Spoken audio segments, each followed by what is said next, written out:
Assalamualaikum warahmatullahi wabarakatuh.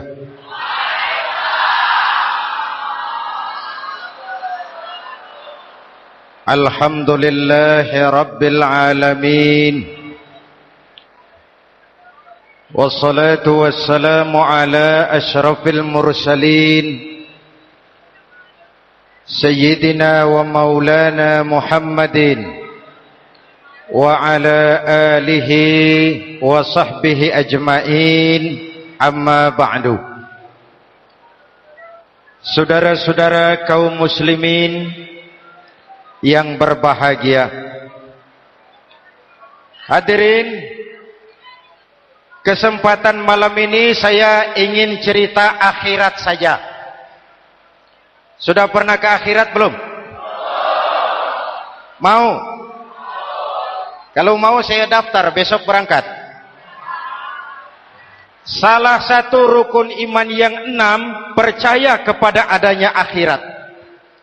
Satu saat alam ini akan hancur sehancur-hancurnya. Bumi, gempa, gunung, meletus, air laut tumpah ke darat. Planet-planet bertabrakan, halilintar menyambar, angin topan bertiup. Semua yang bernama hidup, mati, itu kiamat. Lalu kita akan dibangkitkan di padang mahsyar, dibangkitkan dari kubur kita masing-masing. Dan subhanallah, pada saat bangkit dari kubur itu, keadaan muka kita ini menurut satu riwayat berubah menurut amalan kita masing-masing. Jangan heran nanti ada yang dibangkitkan dari kuburnya itu mukanya berubah jadi muka tikus. Hebat sekali, badannya badan manusia, tangannya tangan manusia, mukanya muka tikus. Sebab apa? Sebab waktu di dunia amalannya amalan tikus. Apa amalan tikus itu? Suka menggeragoti barang yang disimpan rapi-rapi.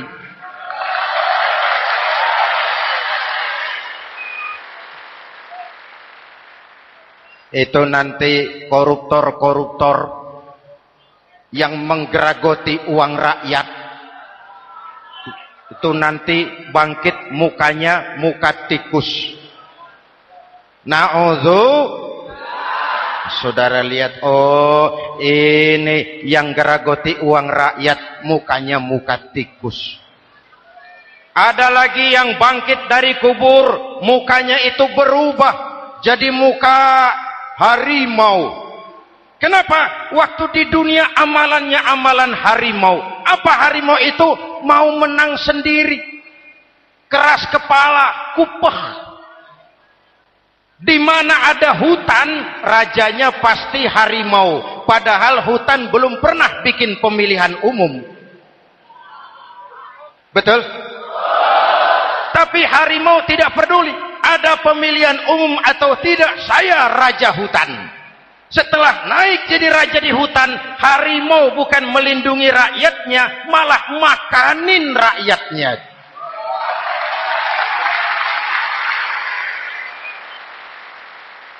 Orang-orang yang mau benar sendiri. Ada lagi yang bangkit dari kubur gagah, mukanya muka ketek. Sebab apa? Waktu di dunia amalannya amalan ketek. Apa ketek itu? Rakus, serakah, tamak. Coba, ketek itu kasih pisang, dimakan. Berikan lagi, pegang, berikan lagi, kakinya yang megang, temannya diberikan, masih dirampas juga. Ketek. Serakah, kalau mental ketek masih gentayangan di republik ini, maka pemerataan cuman akan jadi dongeng. Kaum muslimin yang berbahagia, pada saat itu di akhirat nanti, setiap orang sibuk dengan urusannya sendiri-sendiri. boleh jadi setiap kita lalu akan dimintakan pertanggungjawaban jawab. Boleh jadi orang tua tidak sempat lagi mengingat anaknya, saudara tidak lagi sempat memikirkan saudaranya. Tiap orang akan dimintakan pertanggungjawaban jawab.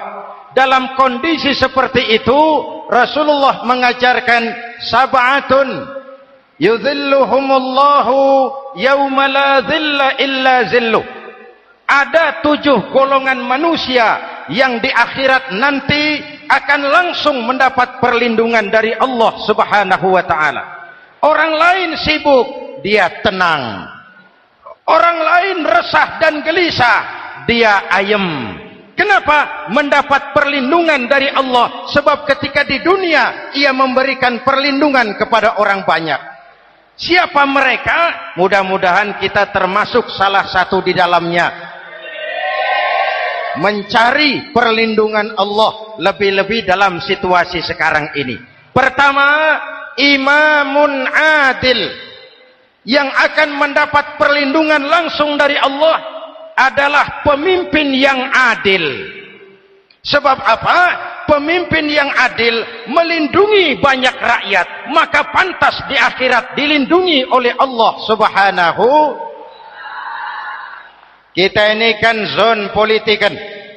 Kita ini makhluk yang tidak mungkin hidup sendiri-sendiri.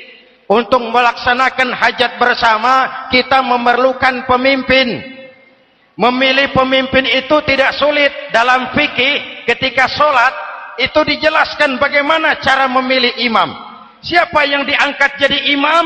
Pertama, a'lamuhum. Orang yang paling alim di kampungmu siapa? Angkat jadi imam. Yang paling alim, paling menguasai persoalan sehingga bisa membawa bangsa keluar dari kesulitan. Pemimpin yang bisa menyelesaikan masalah, bukan yang menimbulkan masalah.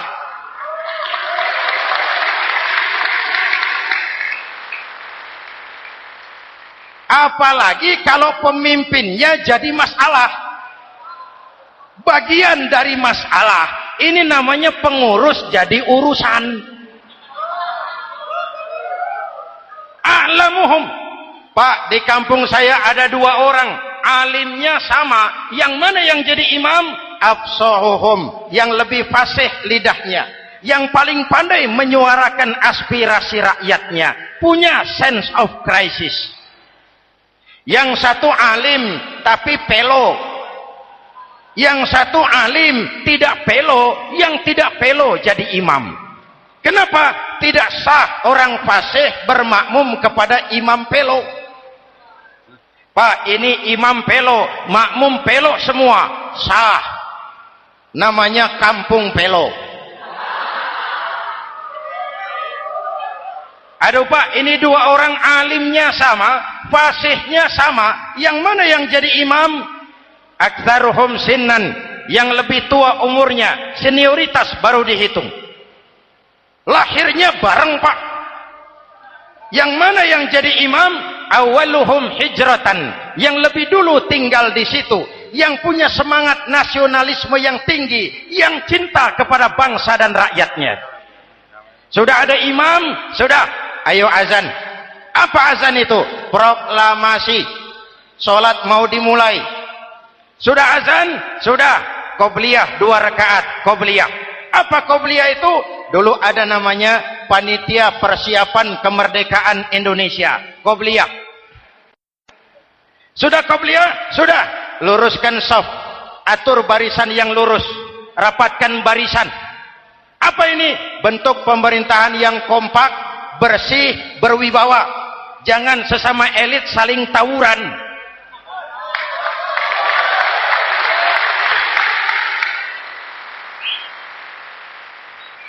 Luruskan shaf. Lalu shaf yang terdepan hendaknya diisi orang yang sedikit alim. Tidak perlu alim betul, sedikit alim. Maksudnya apa? Kalau imam keliru dia bisa tegur. Kalau imam salah dia bisa tegur. Kalau imam batal dia bisa gantikan. Ini wakil-wakil makmum. DPR, DPRD. wakil-wakil makmum. Sudah, ayo imam pimpin sholat. Sepakati dulu kita mau sholat apa, rakaatnya berapa, surah yang mau dibaca apa, pakai sujud tilawah apa tidak, supaya makmum tidak kaget-kagetan. Rakyat harus dikasih tahu pemimpinnya mau kemana, visinya apa, supaya makmum ikutnya ikhlas. Jelas? Hadirin yang saya hormati, kita memerlukan pemimpin yang adil, yang menaungi rakyatnya, sehingga dengan demikian nanti mereka akan dinaungi langsung oleh Allah Subhanahu. Mudah-mudahan Allah memberikan kepada kita rakyat dan bangsa Indonesia ini pemimpin yang adil. Saya yakin perjalanan waktu akan mengantarkan kita di mana orang-orang akan terbuka topengnya, sehingga akan jelas mana pembela rakyat, mana penyengsara rakyat.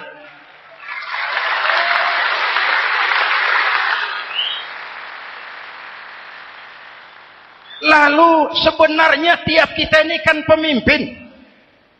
Pak Lurah pemimpin di kelurahannya, Pak Camat pemimpin di kecamatannya, kepala suami pemimpin di rumah tangganya, anak muda pemimpin bagi dirinya, dan setiap kita akan dimintakan pertanggungan jawab tentang apa yang kita pimpin. Marilah setiap kita berusaha menjadi pemimpin yang adil. Satu. Yang kedua, syab nasya'a fi ibadatillah, anak muda yang tekun beribadah kepada Allah. Amin. Remaja adalah masa depan kita semua.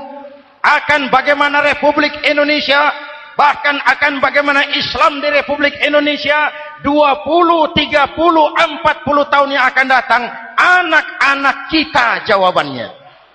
Jelas?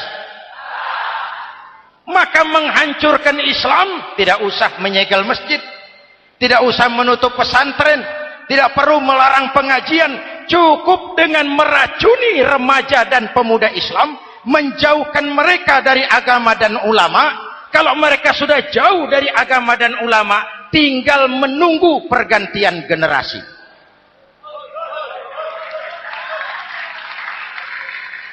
Maaf, kalau yang sudah 60 tahun ke atas, itu saya anggap angkatan selamat. Generasi tanda seru. Insya Allah mantap akidahnya, tidak goyah imannya.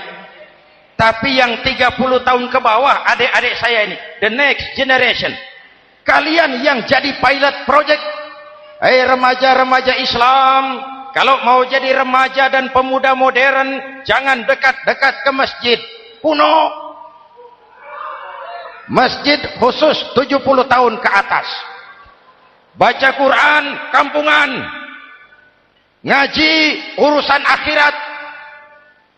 Seiring dengan itu, modernisasi diartikan dengan westernisasi. Kau tidak bisa jadi pemuda modern kalau semua yang datang dari barat belum kau telan mentah-mentah. Kau harus bisa bergaul seperti orang barat, berpakaian seperti orang barat, berumah tangga seperti orang barat, makan minum seperti orang barat. Kalau nyanyi lagunya lagu barat yang orang lain nggak ngerti, kamu juga nggak tahu.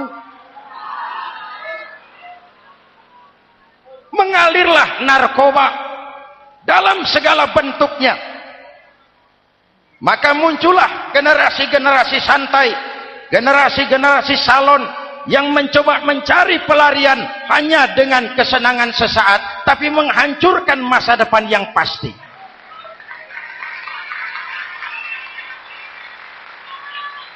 Maka mengalirlah free love, free sex, samenleving, hidup bersama di luar nikah alias kumpul.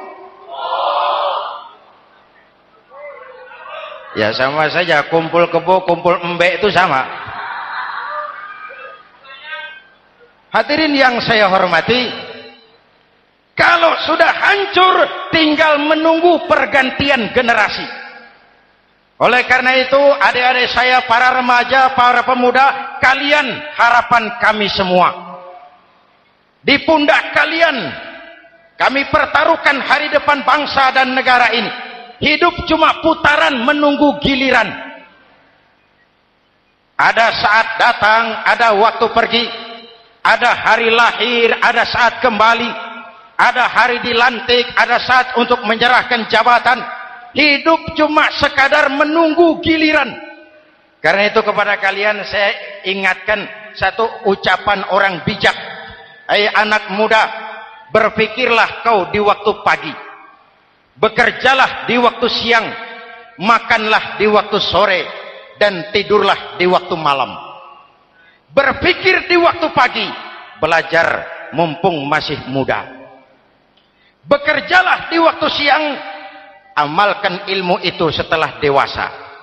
Makanlah di waktu sore. Hari tua tinggal menikmati hasilnya. Tidurlah di waktu malam. Matilah dengan tenang. Kalau pagi kau tidak berpikir, nanti siang kau tidak akan bisa bekerja. Kalau siang tidak kerja, nanti sore mau makan apa? Kalau sore tidak makan, alamat malam enggak bisa tidur.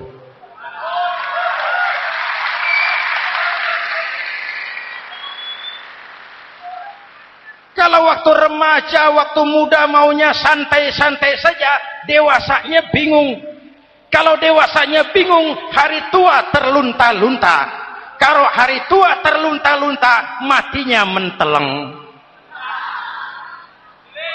Maka lebih baik makan singkong betulan daripada makan roti mimpi.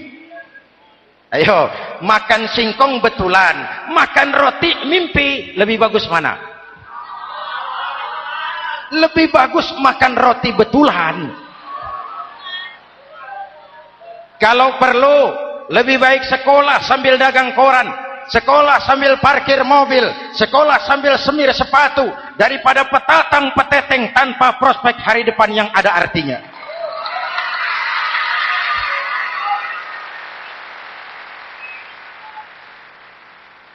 Inilah golongan kedua yang nanti akan langsung mendapat perlindungan dari Allah. Anak muda yang tekun ibadah. Kalau orang tua tekun ibadah, pantas. Orang tua rajin ibadah, tidak istimewa. Masya Allah Pak, itu orang tahajudnya hebat, wirid yasinnya mantap, puasanya luar biasa, zikirnya mantap. Umurnya berapa? 70. Wajar. Lalarwi sanjo. Sudah larut senja. Kalau 70 masih jadi preman, kapan taubatnya? Tapi kalau ada anak muda, darahnya masih mengalir dengan panas, keinginannya masih sejuta khayal, dia bisa salurkan di jalan Allah, itu amat disukai Allah, dan itu akan mendapat perlindungan langsung dari Allah Subhanahu. Hadirin kaum muslimin di seluruh tanah air yang saya cintai, sekarang kita sampai kepada golongan ketiga yang nanti dinaungi Allah. Itu siapa? Rajulun qalbuhu mu'allakun bil masajid. Seseorang yang hatinya selalu terpaut kepada masjid. Masjid memang tempat melaksanakan solat, tapi lebih dari itu dia adalah pusat kegiatan umat. Umat Islam dengan masjid seperti ikan dengan air, tidak boleh berpisah. Sehingga ada hadis qudsi mengajarkan, inna buyuti fil ardil masajid wa inna zuwari fiha ummaruha. Rumahku di permukaan bumi adalah masjid. Orang-orang yang memakmurkan masjid adalah tamuku. Dari masjidlah terpancar semangat silaturahmi, dan itu yang sangat kita perlukan sekarang. Di tengah-tengah kerentanan kita sebagai bangsa, masjid harus jadi lem perekat. Di sini siapapun yang datang mengucapkan assalamualaikum, betul? Menebarkan salam, menebarkan rasa damai, bersalaman. Kata Nabi, ma min muslimaini yaltaqiyani fayatasafahani illa ghafarallahu dzunubahuma. Apabila dua orang Islam bertemu lalu bersalam-salaman, Allah akan menghapuskan dosa yang terjadi di antara kedua orang itu. Bangsa kita sedang rentan perpecahan. Benih-benih disintegrasi bertebaran di mana-mana. Maka mari kita kembali ke masjid untuk menyusun semangat kebersamaan, meluruskan saf, merapatkan barisan, dan menerjemahkannya di luar masjid. Ini ada kaitannya dengan faktor yang keempat, yang langsung dilindungi Allah. Siapa mereka? Rajulani tahabba fillahi ijtama'a alaihi wa tafarraqa alaihi. Dua orang yang bersaudara, bertemu karena Allah, berpisah karena Allah. Itu akan dilindungi langsung oleh Allah di hari akhirat nanti. Dua orang bersaudara, bertemu karena Allah, berpisah pun juga karena Allah. Tadi dalam perjalanan ke sini saya melalui sebuah desa. Masih ada sisa-sisa tawuran antar desa. Saya tidak sebutkan desanya, itu rahasia perusahaan. Saya cuma prihatin siapa lawan siapa, siapa yang kita bakar rumahnya, siapa yang kita sambiti dengan batu, siapa yang kita rugikan, padahal urusannya kadang-kadang sepele. Di satu desa misalnya cuma urusan kaset jadi tawuran antar desa.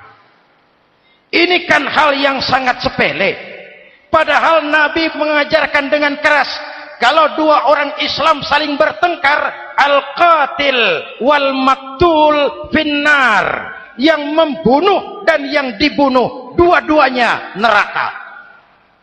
Sahabat bertanya, ya Rasul, kalau yang membunuh masuk neraka pantas, kenapa yang dibunuh neraka juga? Rasulullah senyum lalu berkata, yang dibunuh pun sudah punya niat membunuh, cuma keduluan dibunuh. Andai kata tidak dibunuh, dia yang akan membunuh. Mari kita renungkan, kenapa sebagai bangsa kita seperti tercabut dari akar budaya kita. Kita jadi beringas, kita jadi brutal untuk hal yang sepele. Yang satu teriak Allahu Akbar, yang lain teriak Allahu Akbar. Siapa lawan siapa? Dulu Bung Tomo teriak Allahu Akbar, musuhnya londo. Sayyidina Hamzah, Khalid bin Walid teriak Allahu Akbar, yang dilawan kafir. Abu Jahal, Abu Lahab, Abu Sufyan. Sekarang si Ali lawan si Hasan, Hasan Allahu Akbar, Ali Allahu Akbar. Siapa lawan siapa?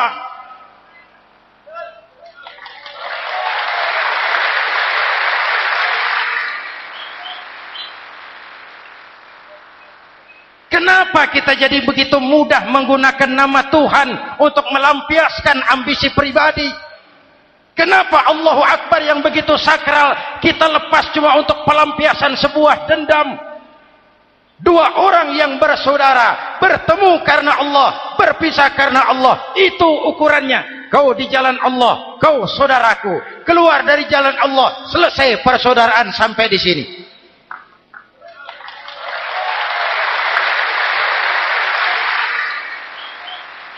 Hadirin, lewat mimbar ini saya kembali menekankan, mari kita pelihara kerukunan. Pertama, rukun antar umat seagama, sesama muslim harus bersatu.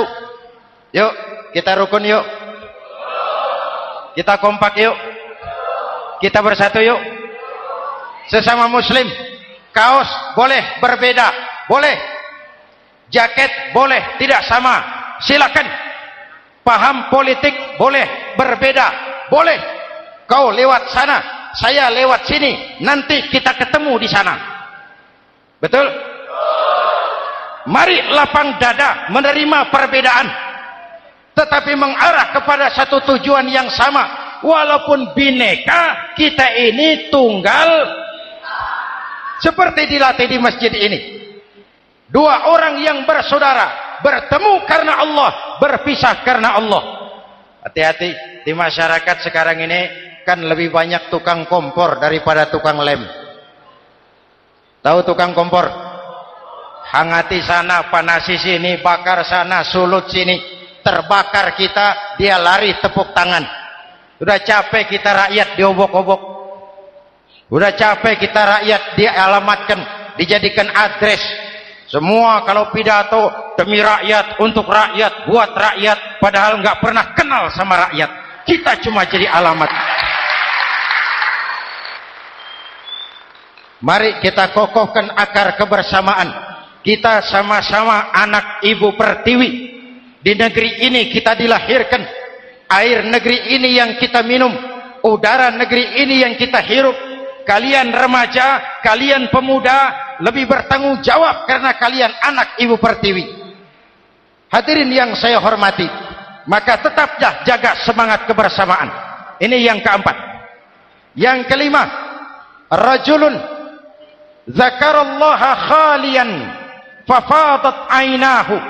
Seseorang yang mengingat Allah dalam kesunyian lalu berlinang air matanya.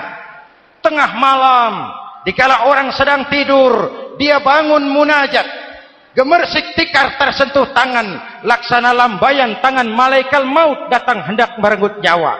Terbayang dosa yang pernah dia kerjakan, air mata berurai membasahi pipi tanpa terasa. Orang yang munajat semacam itu nanti langsung mendapat perlindungan dari Allah Subhanahu. Saya pernah baca hadis qudsi, merinding bulu kuduk saya mendengar hadis qudsi ini. Terbayang Indonesia saya, Indonesiaku, Indonesiamu, Indonesia kita semua. Apa kata Allah dalam hadis qudsi? Inni la ahammu bi'azabi ibadi. Kadang-kadang aku muak melihat tingkah laku manusia. Aku kepengen turunkan azab. Kalau azab turun di bumi, kita sudah merasakan banjir di mana-mana. Manado banjir, Sumatera Barat banjir, Jambi banjir, Bengkulu, tanah longsor di Purworejo, Cilacap banjir, Sukabumi gempa, Pandeglang gempa, ekonomi terpuruk, antar kampung tawuran, antar elit di atas tawuran.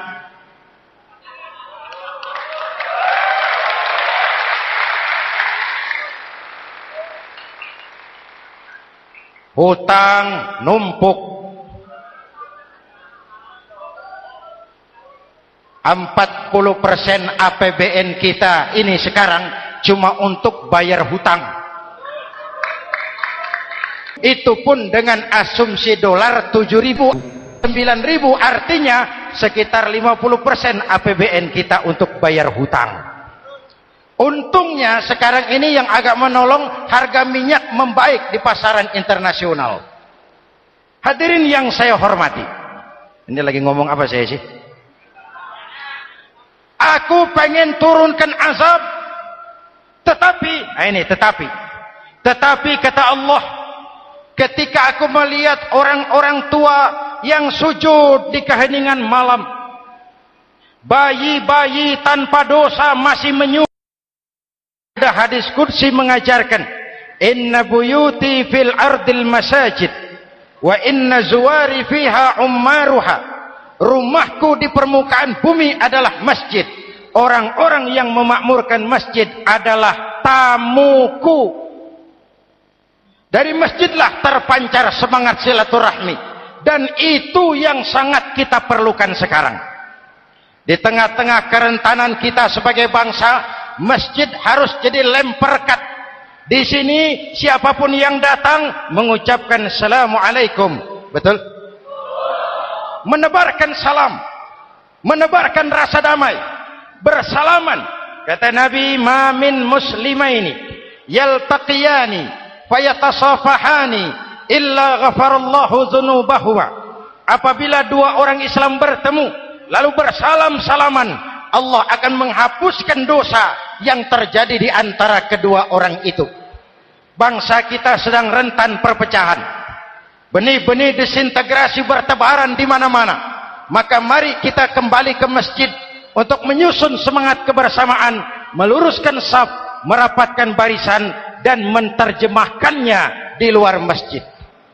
Ini ada kaitannya dengan faktor yang keempat, yang langsung dilindungi Allah. Siapa mereka? Rajulani tahabba fillahi ijtama'a alaihi wa tafarraqa alaihi. Dua orang yang bersaudara, bertemu karena Allah, berpisah karena Allah. Itu akan dilindungi langsung oleh Allah di hari akhirat nanti. Dua orang bersaudara, bertemu karena Allah, berpisah pun juga karena Allah. Tadi dalam perjalanan ke sini, saya melalui sebuah desa. Masih ada sisa-sisa tawuran antar desa. Saya tidak sebutkan desanya, itu rahasia perusahaan. Saya cuma prihatin, siapa lawan siapa. Siapa yang kita bakar rumahnya? Siapa yang kita sambiti dengan batu? Siapa yang kita rugikan? Padahal urusannya kadang-kadang sepele. Di satu desa misalnya, cuma urusan kaset jadi tawuran antar desa. Ini kan hal yang sangat sepele. Padahal Nabi mengajarkan dengan keras, kalau dua orang Islam saling bertengkar, al-qatil wal maktul finnar, yang membunuh dan yang dibunuh, dua-duanya neraka. Sahabat bertanya, ya Rasul, kalau yang membunuh masuk neraka, pantas. Kenapa yang dibunuh neraka juga? Rasulullah senyum lalu berkata, yang dibunuh pun sudah punya niat membunuh. Cuma keduluan dibunuh. Andai kata tidak dibunuh, dia yang akan membunuh. Mari kita renungkan, kenapa sebagai bangsa kita seperti tercabut dari akar budaya kita. Kita jadi beringas, kita jadi brutal untuk hal yang sepele. Yang satu teriak Allahu Akbar, yang lain teriak Allahu Akbar. Siapa lawan siapa? Dulu Bung Tomo teriak Allahu Akbar, musuhnya londo. Sayyidina Hamzah, Khalid bin Walid teriak Allahu Akbar, yang dilawan kafir. Abu Jahal, Abu Lahab, Abu Sufyan. Sekarang si Ali lawan si Hasan, Hasan Allahu Akbar, Ali Allahu Akbar. Siapa lawan siapa?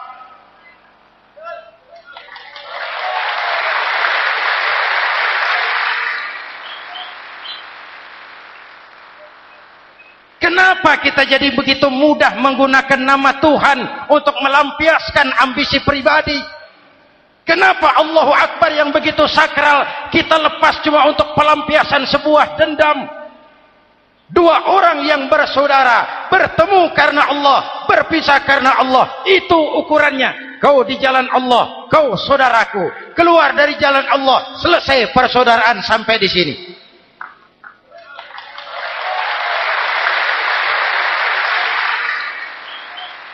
Hadirin, lewat mimbar ini saya kembali menekankan, mari kita pelihara kerukunan. Pertama, rukun antar umat seagama, sesama muslim harus bersatu. Yuk kita rukun, yuk kita kompak, yuk kita bersatu, yuk. Sesama muslim, kaos boleh berbeda, boleh, jaket boleh tidak sama, silakan. Paham politik boleh berbeda, boleh. Kau lewat sana, saya lewat sini, nanti kita ketemu di sana. Betul?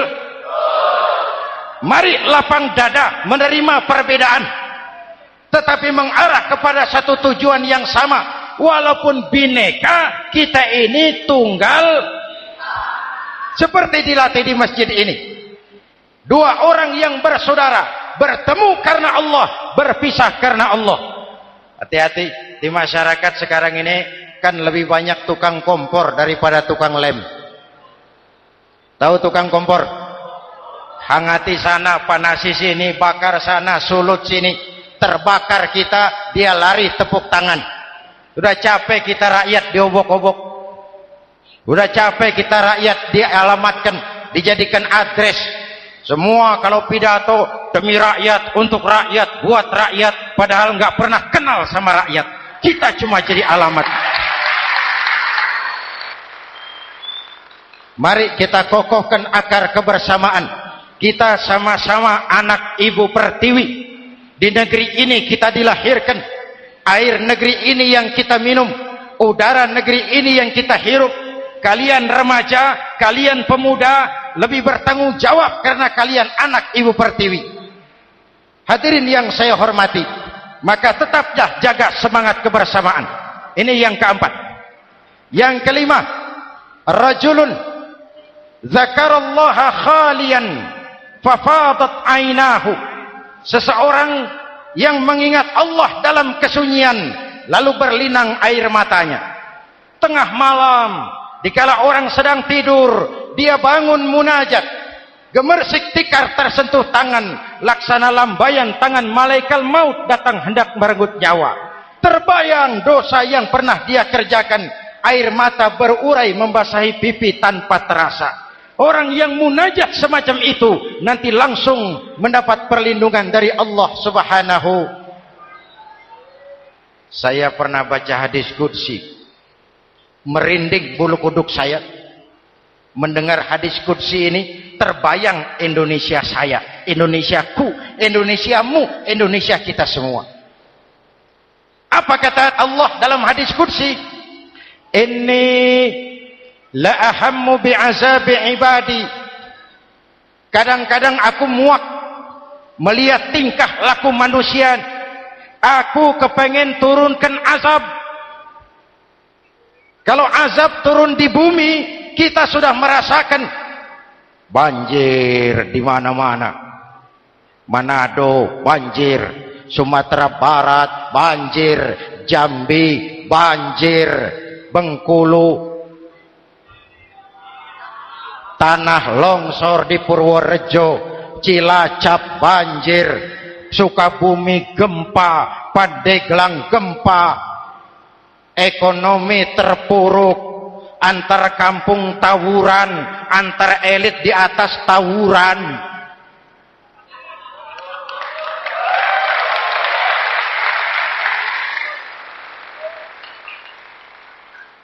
Hutang numpuk.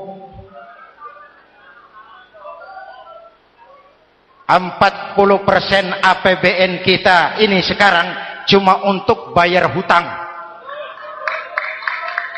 Itu pun dengan asumsi dolar 7.000, 9.000, artinya sekitar 50% APBN kita untuk bayar hutang. Untungnya sekarang ini yang agak menolong, harga minyak membaik di pasaran internasional. Hadirin yang saya hormati, ini lagi ngomong apa saya sih? Aku pengen turunkan azab, tetapi kata Allah, ketika aku melihat orang-orang tua yang sujud di keheningan malam, bayi-bayi tanpa dosa masih menyusu, binatang ternak melata mencari makan, murkaku surut, azab aku tarik kembali. Ayo renungkan hadis ini. Allah mau marah nggak jadi, azab ditarik, kesulitan diangkat, pertolongan datang, ada yang meredam murka Allah. Allah mau marah nggak jadi. Kenapa? Orang-orang tua yang tengah malam sujud sambil berlinang air mata, itu yang meredam murka Allah. Yang ikhlas menangis kepada Allah, bukan menangis berdasarkan pesanan. Ini kan sekarang apa yang nggak bisa dipesan? Istighosah pesanan, demo pesanan, 10.000 berangkat. Ngerti apa enggak urusan soal lain.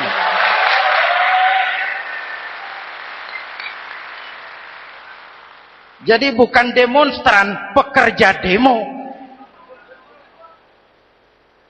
Orang tua yang ikhlas nangis kepada Allah di keheningan malam, kita hutang jasa kepada orang-orang tua yang ikhlas seperti itu. Itu yang menjaga keselamatan bangsa. Allah mau murka nggak jadi. sepanjang masih banyak orang-orang tua yang sujud di tengah malam. Amin. Yang kedua, bayi tanpa dosa masih menyusu. Tanpa dosa. Binatang melata mencari makan. Sekarang bagaimana kesulitan, gak mau panjang. Mengamalkan hadisnya terbalik. Yang disuruh itu orang tua tengah malam sujud. Bayi tanpa dosa nyusu. Sekarang ini orang tua tengah malam nyusu. Bayi tanpa dosa dibuang ke tempat sampah. Akibat pergaulan bebas, bayi tanpa dosa dibuang ke tempat sampah. Orang tua tengah malam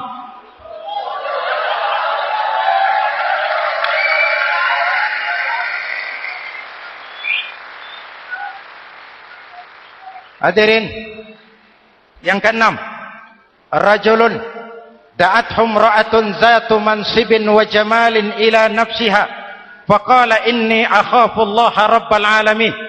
Orang yang bermoral dibujuk rayu oleh perempuan cantik, lalu dia berkata, maaf, saya takut kepada Allah. Orang bermoral yang merasakan kehadiran Allah dekat dalam hidup. Umpama waktu puasa, saudara sholat zuhur, sebelum sholat saudara berwudu, ketika berkemur saudara korupsi, sedikit airnya saudara minum. Jangankan polisi, teman wudu sebelah pun tidak tahu kalau waktu berkemur saudara korupsi. Kenapa kita tidak mau melakukan? Ada rasa malu kepada Allah. Ini yang perlu kita tumbuh kembangkan, rasa malu kepada Allah subhanahu wa ta'ala. Yang ketujuh, rajulun tasaddaqa bi sadaqatin fa akhfaha. Orang yang bersedekah lalu disembunyikan sehingga tangan kiri tidak tahu apa yang diberikan oleh tangan kanan. Orang yang punya kepedulian tinggi tetapi ikhlas menolong yatim, membantu sesama dalam rangka menegakkan masyarakat yang adil dan makmur. Mari kita mohon kepada Allah, semoga kita semua senantiasa dalam perlindungannya di dunia ini dan lebih-lebih di akhirat nanti. Al-Fatihah. A'udzubillahi Siratal ladzina an'amta 'alaihim ghairil maghdubi 'alaihim waladdallin. Amin. Bismillahirrahmanirrahim. Alhamdulillahirabbil alamin. Allahumma shalli ala Muhammad wa ala alihi washabihi ajmain. Rabbana taqabbal minna salatana wa siyamana wa qiyamana wa takhashu'ana wa ta'abbudana wa tammim taqsirana ya arhamar rahimin. Allahumma ja'alna minas su'ada'il maqbulin wa la taj'alna minal ashqiya'il mardudin. Rabbana zalamna anfusana wa illam taghfir lana wa tarhamna lanakunanna minal khasirin. Afdalu ma qultuhu ana wan nabiyyuna min qabli kalimatu haqqin 'alaiha nahya wa 'alaiha namut wa 'alaiha numashu insyaallah minal aminin wa akhiru da'wana alhamdulillahi rabbil alamin. Assalamualaikum warahmatullahi wabarakatuh.